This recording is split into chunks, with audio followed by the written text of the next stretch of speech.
Muy buenos días. ¿Cómo están? ¿Desayunaron rico? Felicitaciones para el chef, por favor. Reclamos no hay. Estás volviéndote famoso, Gerardo. Qué bárbaro. No, la verdad es que sí tiene muy buen sazón. Estamos muy contentos con su servicio, con su cariño y con su amor cada sábado. Vamos a ponernos en manos de Dios si les parece bien y vamos a empezar. Querido Dios, te damos tantas gracias, Padre amado. Por tanto, es un privilegio y es un disfrute el que podamos estar aquí, tantos hombres aprendiendo de ti, conviviendo, haciendo familia, haciendo iglesia, Señor. Y lo único que te pedimos esta mañana es que prepares nuestros corazones para lo que vamos a recibir de tu parte y nos fortalezcas como hombres fuertes, valientes, que hagan tu voluntad hoy y siempre. Gracias por esta maravillosa iglesia, Señor. Gracias por los corazones de estas personas que se encuentran el día de hoy en este lugar, porque pusieron su tiempo aquí y se le despertaron temprano para venir a conocer más acerca de lo que tú quieres para nuestras vidas. En el nombre hermoso de tu Hijo Jesús. Amén. Voy a hacerles una pregunta peligrosa para mí. ¿Confían en mí? No. Sí, no. Bueno, los que dijeron sí, gracias. ¿Qué he hecho para que confíen en mí? No me contesten. Nada más piénsenlo. Los que pueden decir no, ya sea de broma o en serio, ¿qué he hecho para que no confíen en mí? Decir estas cosas en frente de una audiencia puede ser peligroso y complicado. Pero no solamente para mí. Ahora me gustaría ponerlo en ti. ¿Las personas confían en ti? Ponerlo en primera persona es difícil, pero este es el reto al que nos enfrentamos como cristianos. Piénsenlo así.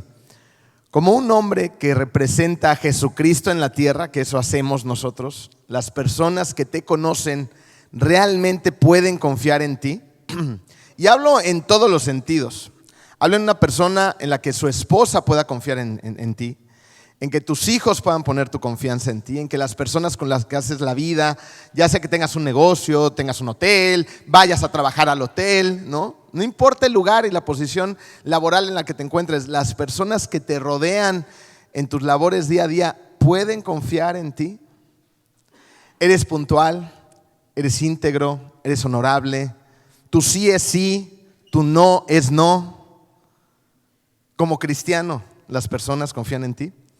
Y es muy interesante porque resulta que hay una encuesta muy famosa que hizo el barómetro de Edelman, que precisamente se dedican a ser especialistas en la confianza y la estudian. Ya saben que en Estados Unidos estudian todo y aquí no estudiamos nada, entonces muchos datos son de allá porque no los tenemos aquí.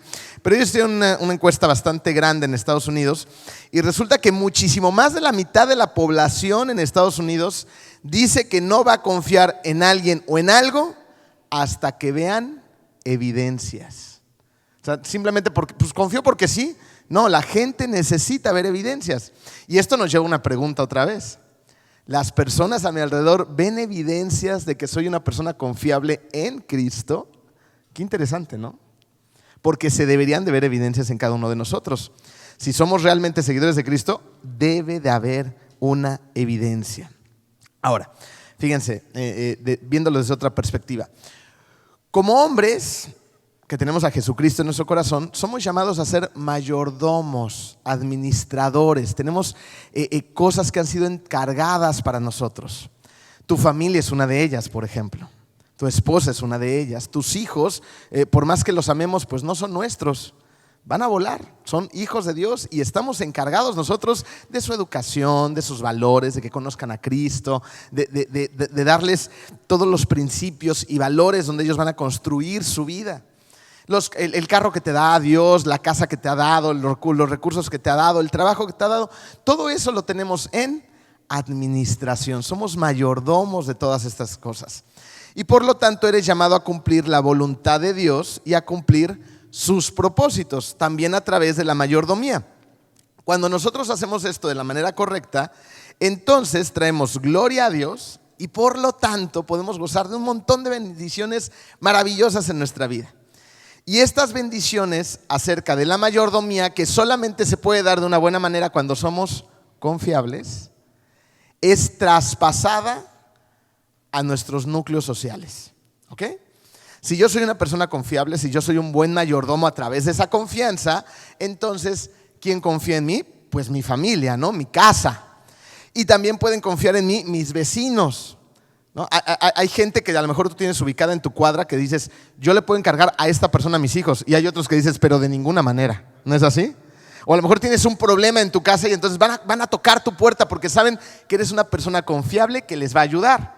Lo mismo pasa de ti hacia los demás, pero hay gente en la que ni siquiera te pasa por aquí. No están en tu radar y a lo mejor tienes 20 años viviendo en la misma cuadra. La pregunta aquí es, ¿sería yo una persona a la cual mis vecinos fueran a tocarme, a pedir ayuda, a encargarme a sus hijos? Porque soy un buen mayordomo y porque soy una persona confiable. Ojalá que todos pudiéramos decir sí, pero sobre esto vamos a estar trabajando un poquito el día de hoy. Ahora, por otro lado, cuando nosotros podemos traspasar esas bendiciones a nuestra cuadra, a nuestra familia, a nuestro entorno, a nuestra escuela, a nuestro trabajo, estamos permeando con esas bendiciones y estamos siendo luz y sal para la sociedad. Y empezamos a construir una sociedad más fuerte, más profunda, arraigada en principios bíblicos, a pesar de que a veces no los vayamos a predicar, ¿no? Digamos, es que Génesis y Mateo y Apocalipsis dice todo esto. No, con tu propia vida. Y ya después tu propia vida te da pie a poder hablar expresamente acerca de la palabra de Dios. Pero nos encontramos con problemas pues bien grandes el día de hoy, ¿no? Vivimos en una sociedad muy compleja. Hoy en día, en el año 2024, nuestra sociedad y el mundo entero tiene acceso a un montón de información. Somos personas con un conocimiento elevadísimo. Cada década hay avances agigantados que antes no se daban, tardaban cientos de años y ahora es una década para que haya más avances tecnológicos, más avances médicos, más cultura, más descubrimientos, ¿no? O sea, estamos en la punta, en la cúspide de la tecnología. Muchas personas tienen acceso a la educación cuando antes en día, bueno, si terminabas la primaria, bien servido te dabas, ¿no? Y ahora ya no nada más es la primaria, la secundaria, la preparatoria, la universidad, la maestría, el doctorado. Tenemos la oportunidad de tomar un montón de cursos en línea, de tener un montón de diplomados por aquí, por allá. O sea, la mayoría de las personas que quiere prepararse, hoy en día puede prepararse. Ya ni siquiera se necesita tener la capacidad económica, porque hay tantos cursos gratis que hay un montón de personas autodidactas que aprenden muchísimo más de lo que aprendían generaciones anteriores. Sin embargo, el estado de nuestra sociedad, si somos simplemente observadores, ¿cómo se encuentra hoy en día? Desde mi perspectiva y desde las estadísticas, en una decadencia moral impresionante, que la podemos percibir en cada área de la sociedad. Fíjense, el escritor Juan Anderson hizo un análisis que muestra una similitud muy interesante en los Estados Unidos y él creó un modelo que hizo comparar cómo cayó Israel en los tiempos de Oseas y cómo está cayendo Estados Unidos en los tiempos actuales. Él sacó 6 puntos que dicen así: los israelitas en la época de Oseas abrazaron la cultura que los rodeaba. Nosotros muchas veces como sociedad abrazamos la cultura y nos sumergimos completamente en ella. También fueron seducidos por la adoración pagana, o sea, adoraban a otros dioses. Yo no conozco a nadie aquí hasta el día de hoy que adore a Acera, a Moloch o a otros dioses, pero adoramos a otros dioses. Llámese Dios dinero, Dios yo, Dios materialismo, Dios hedonismo, Dios lo que sea, ¿no? Cada quien sabe cuáles son los dioses contra los que batalla y espero que estén batallando contra ellos para poner a Dios en el lugar que se merece. También pensaron que sus vecinos cananeos tenían mejores vidas, ¿no? Aquí estamos hablando evidentemente de la envidia, de siempre estar viendo el pasto del vecino está más grande que el mío, ¿no? Entonces no estoy conforme con lo que tengo, siempre quiero más y es algo con lo que batallamos de una manera impresionante hoy en día.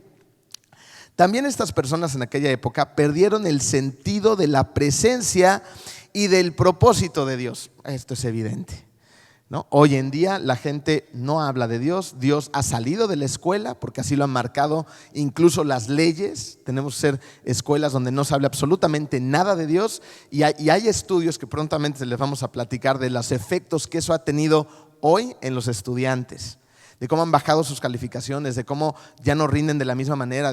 Hay efectos, cuando Dios sale hay efectos, se pueden sentir. También abrazaron la promiscuidad sexual, lo cual les condujo al desmoronamiento de la sociedad. Bueno, promiscuidad sexual, vivimos en Cancún. ¿no? Y por todos lados estamos siendo bombardeados. Hay gente aquí que trabaja en escuelas que pueden atestiguar de los graves problemas que la promiscuidad sexual trae en secundaria, en primaria. Hace poquito estábamos leyendo acerca de niños y de niñas que empiezan su vida sexual alrededor de los 11, 12 años de edad. Y hoy en día, además, antes era el tema niño-niña, ¿no? Está de la patada de todas formas, pero era un tema de niño-niña. Hoy en día llegan mis hijos, tengo un chiquito en quinto de primaria, me dice: papá, me es complicada la escuela, porque ya no sé con quién juntarme. Porque mis amigos ya no hablan de que les gusta la niña, ahora hablan de qué niño les gusta. Ya no hablan de la novia, hablan del novio. Quinto de primaria. Quinto de primaria. Antes eran temas, yo no sé si en tu época y en la mía, hablar de esas cosas, o sea, del tema de la homosexualidad, era vergonzoso en la escuela, ¿no? Alguien que decía: es que como que me gusta el muchacho, ¿no? Y ahora hablas con los papás, porque hemos hablado con los papás en juntas de maestros donde están hablando de cómo van a manejar la sexualidad en la escuela, y hay mujeres y hombres, familias enteras que dicen: es que yo no voy a influir en la mentalidad acerca de las preferencias sexuales de mis hijos, y están en quinto de primaria. Y entonces, ¿quién va a influir en ellos?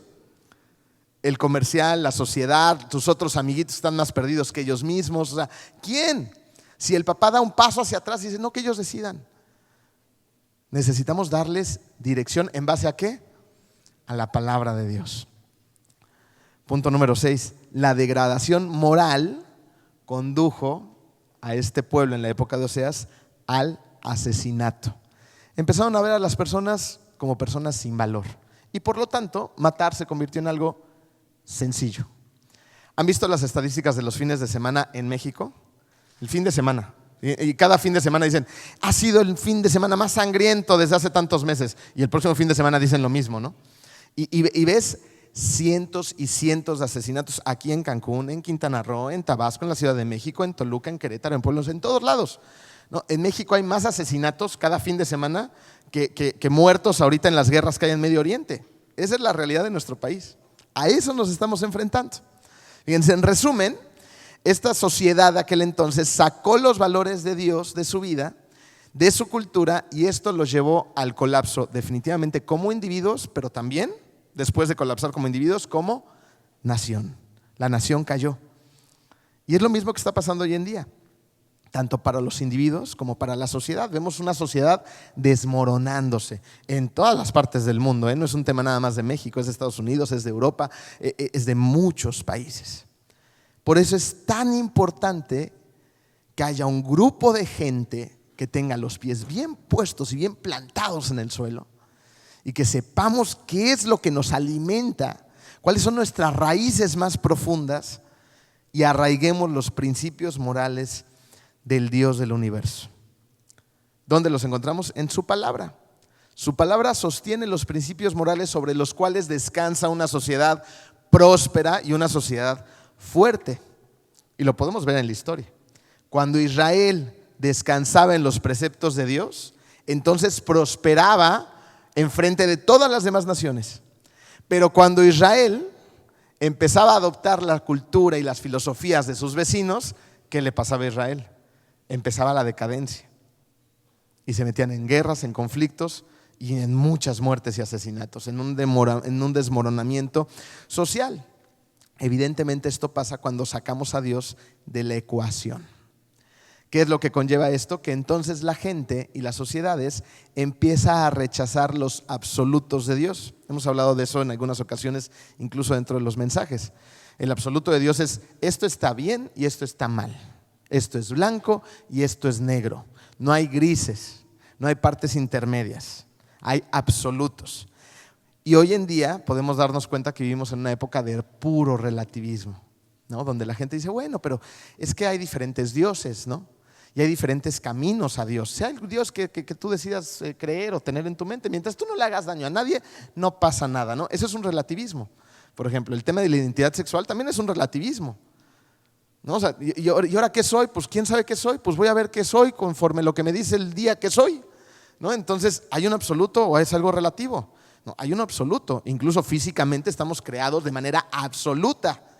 Si no un hombre y una mujer tienen relaciones sexuales, pues entonces no hay el nacimiento de un bebé.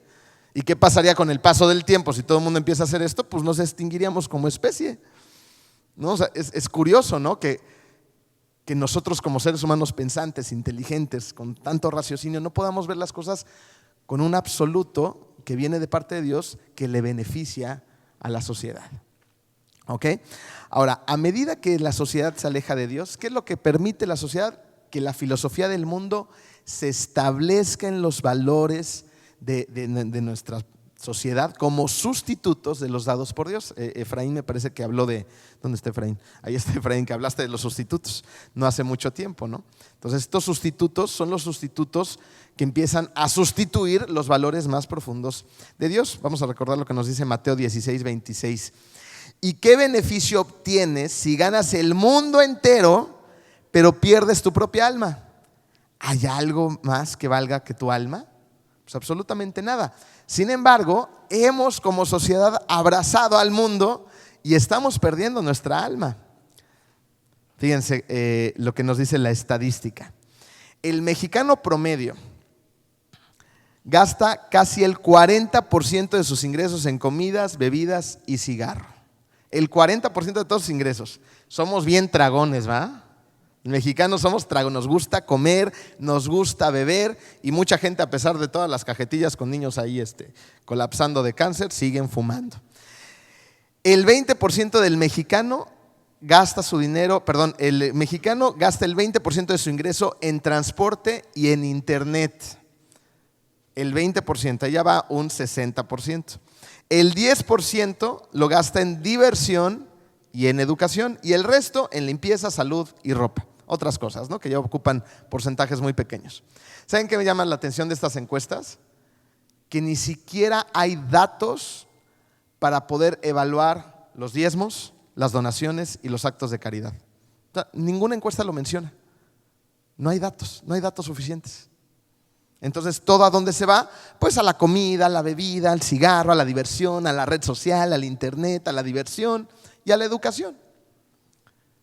Si quieres saber dónde está tu corazón, entonces tienes que voltear a ver dónde está tu dinero y tu tiempo. Y evidentemente el dinero de los mexicanos no está puesto en la expansión del evangelio. Ahora, ¿dónde pone el tiempo el mexicano en promedio? En primer lugar, en trabajar. Y ojo, porque mucho trabajar no quiere decir que es productivo, ¿no? Podemos trabajar 12 horas al día y no ser productivos. Pero bueno, el primer lugar donde el mexicano pone su tiempo es en trabajar. Somos una sociedad, según las encuestas, muy trabajadora. En segundo lugar, esta sí me llamó la atención muchísimo, en estudiar. El mexicano parece que se quema las pestañas estudiando, ¿no? Yo no lo he visto mucho, pero esto dicen las estadísticas. En tercer lugar, esto es muy interesante, el mexicano cuida a las personas de la tercera edad, enfermos y personas con capacidades diferentes. ¿Pero por qué sucede esto? No porque el mexicano tenga un buen corazón, sino porque no le queda de otra. Entonces, como el mexicano en promedio no tiene el dinero para pagar la asistencia de alguien que nos ayude a cuidar a alguien que lo necesita, o pagar un asilo o una institución, entonces lo tiene que cuidar en casa y ahí invierte su tiempo. Y en cuarto lugar, en diversión.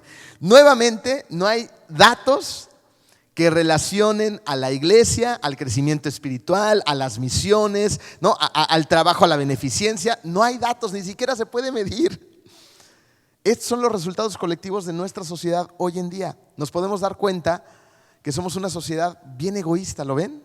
Pensada y enfocada en uno mismo. Ahora, recuerda que el movimiento colectivo pues empieza del individuo, de ahí emana, ¿ok? Entonces, ahorita estamos como que siendo muy criticones hacia afuera, ¿no? Hacia la sociedad, hacia el país.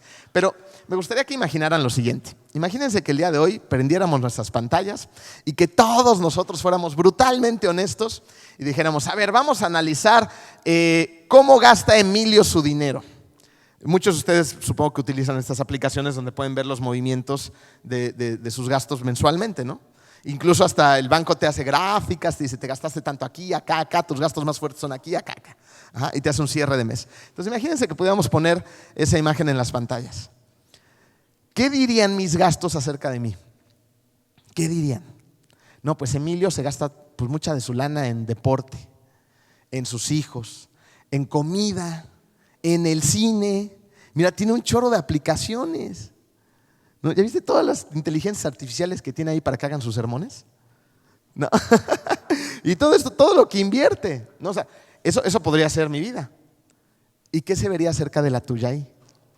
Si el día de hoy tú ponle tu nombre ahí, que pudiéramos proyectarlo y que todos pudiéramos ver en qué gastas tu dinero, ¿qué podríamos notar en esas pantallas? Ahora ese es el dinero, pero también ponlo en el tiempo. Si pudiéramos ver una gráfica de cómo está la distribución de la inversión de tu tiempo cada día durante la semana y durante el mes, ¿qué diría eso de ti? No, pues mira, Juan Pérez invierte, no sé, estoy inventando, no sé cuántas horas tenga la semana, ¿no? Pero tiene 200 horas la semana, entonces él invierte 100 horas en el gym. No, pues evidentemente le importa mucho cómo se ve, su cuerpo, esto, el otro, ¿no? O invierte mucho tiempo estando en la playa, o invierte mucho tiempo en el antro, ¿no? O invierte mucho tiempo ¿en qué? Hay cosas malas y hay cosas buenas también, pero ¿cuánto tiempo se ve reflejado en esas pantallas acerca de cuánto tiempo inviertes en tu relación con Dios, en tu crecimiento espiritual, en las cosas que le dan precisamente esa cimentación a tu vida para que arriba de ellas puedas construir? La estadística, espero que no seamos una fuerte parte de esta estadística, dice que las personas gastan en frivolidades e invierten su tiempo también en frivolidades. Y evidentemente no hay una prioridad ni en el tiempo ni en el dinero por el crecimiento de la iglesia. Y el crecimiento de la iglesia es importantísimo, porque de aquí emana el que la gente conozca a Cristo, que la gente pueda ver a través de lo que hacemos como iglesia. Acuérdense que la iglesia somos cada uno de nosotros. Este es un edificio donde nos reunimos, ¿no?, para adorar y para aprender acerca de nuestro Dios, pero la iglesia eres tú. Tus manos, tus pies, tu boca, tus oídos, ¿no?, los dones y talentos que Dios te ha dado. Entonces, ¿qué estás haciendo como iglesia para que la gente conozca el evangelio, conozca la palabra de Dios? ¿Qué estamos haciendo? Esto no es nuevo, ¿no? Estas faltas de prioridades correctas las podemos ver desde el Génesis. ¿Se acuerdan de Esaú? Esaú un día va a cazar para comer y regresa a casa con mucha hambre. Él tenía una necesidad física, ¿ok? Regresa con mucha hambre a casa y lo que Esaú quiere es comida. Y entonces se le hace muy fácil venderle a su hermano su primogenitura. Acuérdense que la primogenitura en aquel entonces era un tema muy importante. El primogénito gozaba de las bendiciones directas del padre. Entonces este hombre de alguna manera está despreciando esas bendiciones de parte de Dios y de su padre por un plato de lentejas, porque tiene hambre. No, muy básico, pero así de básico nosotros, ay, ¿cómo crees? ¿Qué onda con ese Esaú, no? Pero ¿cuántas veces no hacemos lo mismo tú y yo? ¿Cuántas veces? Un montón. El sustento físico para él significó más que las bendiciones que iba a recibir. Y luego trató de recuperar su primogenitura y ya no pudo. Ya era demasiado tarde, había tomado una decisión y había entonces una consecuencia. Ahora déjame preguntarte algo más. ¿Quién de aquí tiene hijos? ¿Pueden levantar sus manos? Prácticamente casi todos. Ahora, si tú todavía no tienes hijos o no tuviste hijos, seguramente tienes influencia sobre las futuras generaciones, ¿no es así? Porque puedes tener nietos. Bueno, si tuviste hijos, pues tienes nietos definitivamente, ¿no? Pero puedes tener primos, puedes tener sobrinos, puedes tener vecinos, puedes trabajar en la escuela, puedes cuidarle a los hijos a alguien más, no sé, pero todos aquí, todos, no hay quien se salve, tiene influencia sobre algún niño o sea, sobre algunos muchos niños. Ahora, con esto en mente, ¿no te sientes incómodo de ver lo que está pasando en nuestra sociedad? De cómo la filosofía del mundo está pegándole fuertemente a sus cabezas, a sus corazones y al comportamiento de esas futuras generaciones, llámense tus hijos o los demás niños. ¿No te sientes incómodo? Yo, además de sentirme incómodo, me siento honestamente un poco preocupado. Porque cuando la gente nos hacen estas típicas preguntas, ¿y qué le vas a heredar a tus hijos, no? Además de las cosas materiales, ¿qué le vamos a heredar a nuestros hijos? Lo más importante que le podemos heredar a nuestros hijos, ¿qué creen que es? La fe. La fe en Cristo. Y nosotros la vamos a heredar, pero ellos en su momento la van a tener que desarrollar y abrazar por sí mismos. Esa es nuestra esperanza. Pero si hoy en día, fíjense lo delicado de esto, si hoy en día mis hijos hubieran nacido con un papá que fuera musulmán, ¿en quién creen que creerían mis hijos? En Mahoma. Si yo hubiera sido budista, creerían en el panzoncito, ¿no? O quien sea, porque yo estaría obviamente criándolos e influyéndolos con todas esas ideas y esa influencia. Cuando ellos van creciendo, ellos van determinando sus propias ideas, pero ellos se van a mantener y van a conservar su fe siempre y cuando yo sea una persona congruente. Yo no sé si saben esto, pero hay muchas personas que han escrito acerca de los hijos de los pastores. Cómo los hijos de los pastores muchas veces rechazan abiertamente el evangelio y salen corriendo de la iglesia y todo lo que tenga que ver con Cristo. ¿Por qué? Porque los papás llegan a la iglesia y flotan de espiritualidad, ¿no? Y hablan de la Biblia y de la palabra, y llegan a la casa y maltratan a la esposa, maltratan a los hijos, son incongruentes, hacen tranzas, ¿no? Entonces los hijos dicen, ay, sí, papá, ¿cómo no? No, voy a buscar algo que realmente sea verdadero, porque además los chiquitos están buscando lo verdadero. Entonces es muy importante que no solamente tengamos en mente que podemos hacer algo, porque claro que podemos hacer algo, sino que además debemos de hacer algo. Como cristianos, como hombres valientes, fuertes, centrados en Cristo, es nuestra obligación hacer cosas al respecto, ¿ok? Ahora, ¿qué hacemos al respecto? Fíjense el contraste entre Saúl y Daniel. ¿Se acuerdan de Daniel? El del pozo de los leones. Acuérdense que para Daniel un día el rey hace un decreto, es asesorado por unas personas que le tienen envidia a Daniel, y entonces el decreto se trata acerca de que nadie pueda adorar a nadie sino más que al rey. Llega a oídos de Daniel esta información y Daniel, ¿qué hace? Lo mismo que venía haciendo siempre. Él adora al único Dios verdadero, ora 3 veces al día y lo hace de manera pública, lo hace enfrente de la ventana donde todo el mundo lo ve, no se esconde, a pesar de que podía haberlo hecho. Primero, podía haberlo hecho porque tenía la capacidad de hacerlo. Y segunda, a lo mejor tenía que haberlo hecho porque estaba corriendo peligro su propia vida. La condena era la muerte, ni más ni menos. Y a él no le importa. Él sigue haciendo lo que le agrada al Señor. Le ora 3 veces al día, lo hace delante de los demás. ¿Por qué? Porque su fe en Dios tenía mucho más valor que las amenazas del rey, que la filosofía del mundo. ¿Se dan cuenta? Él era una persona confiable. Esaú, evidentemente, por sus actos, era una persona que no era confiable. Las evidencias hablan por sí mismos. Daniel se mantuvo firme a pesar de que su vida corría peligro. Esaú tenía hambre y dobló las manitas. Qué enorme contraste, ¿no? Encontramos entre ellos dos. Ahora la pregunta está intensa. ¿A quién te pareces más? ¿A quién me parezco yo más? ¿Me parezco más a Daniel o me parezco más a Esaú? Creo que si somos honestos todos nosotros, podríamos decir, me encantaría parecerme a Daniel y ser un hombre de una, pero depende de las circunstancias. Depende de las circunstancias, porque cuando las circunstancias te meten en aprietos muy complicados o tienes grandes oportunidades, ahí es cuando muchas veces cambiamos la primogenitura por el plato de lentejas. Y no debería de ser así. Debemos mantenernos bien centrados en la fe, en los principios morales de Dios, y lo tenemos que hacer con convicción. ¿Ok? Veamos rápidamente 2 diferencias entre las preferencias y la convicción.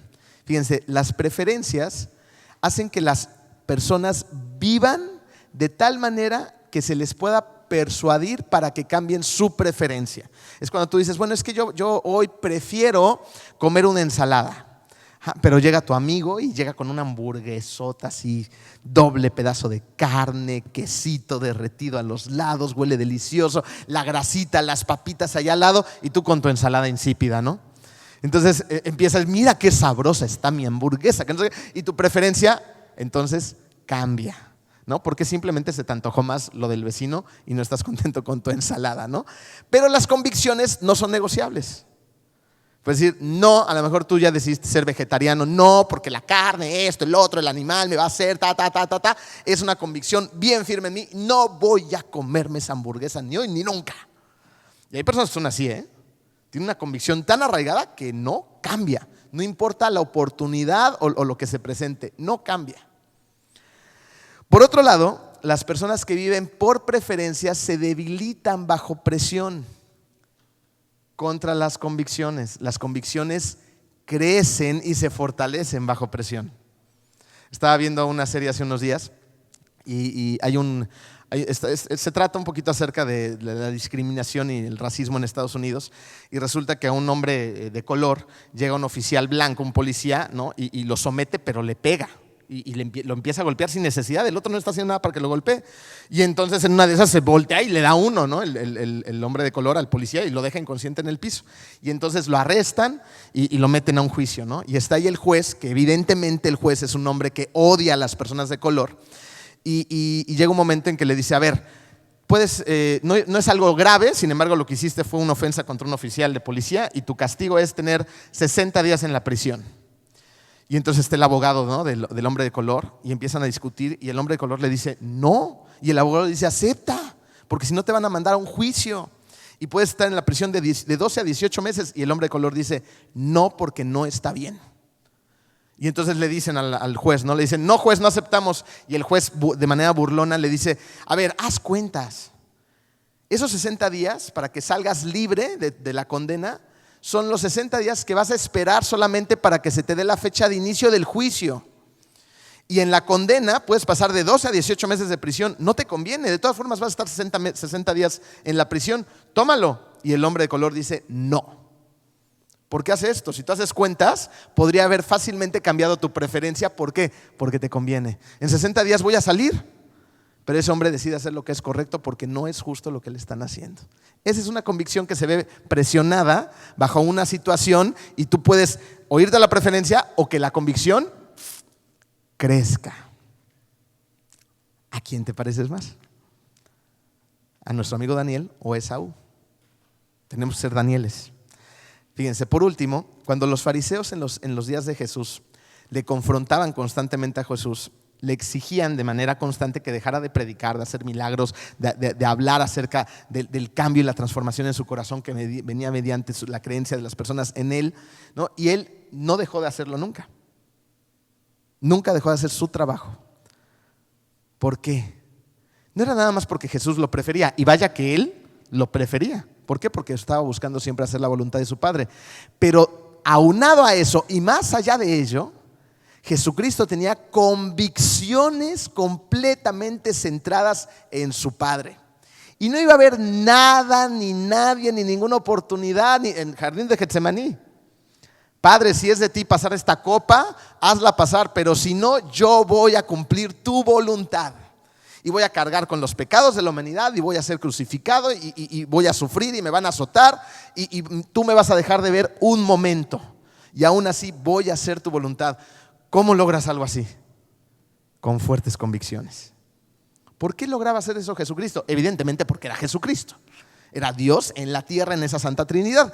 Pero lo hacía precisamente porque Él sabía quién era. Ojo, Él sabía quién era. Sabía por qué estaba en la tierra y sabía cuál era su destino después de la tierra. Eso hace que tú y que yo podamos ser hombres con convicciones fuertes que se conviertan en hombres totalmente confiables. Porque cuando tú sabes que eres un hijo de Dios, actúas entonces como un hijo de Dios. Cuando tú sabes que tu trabajo en esta tierra es llevar a cabo la gran comisión es hacer discípulos en todas las naciones, entonces tienes una misión, sabes qué hacer cada día. Sabes que tienes que hablarle de Cristo al mundo, sabes que tienes que ser congruente, sabes que tienes que ser paciente, sabes que tienes que tener dominio propio, sabes que tienes que ser una persona alegre. Y de esa manera llevas el evangelio a cuanta gente puedas. Y cuando también sabes que tu destino es la eternidad junto al Padre, entonces el materialismo, el hedonismo, pues se van para atrás, porque trabajas para la eternidad. De esta manera nos convertimos en hombres realmente confiables. Vamos a platicar un ratito acerca de las preguntas que tienen en sus hojas, para que también expresen sus puntos de vista.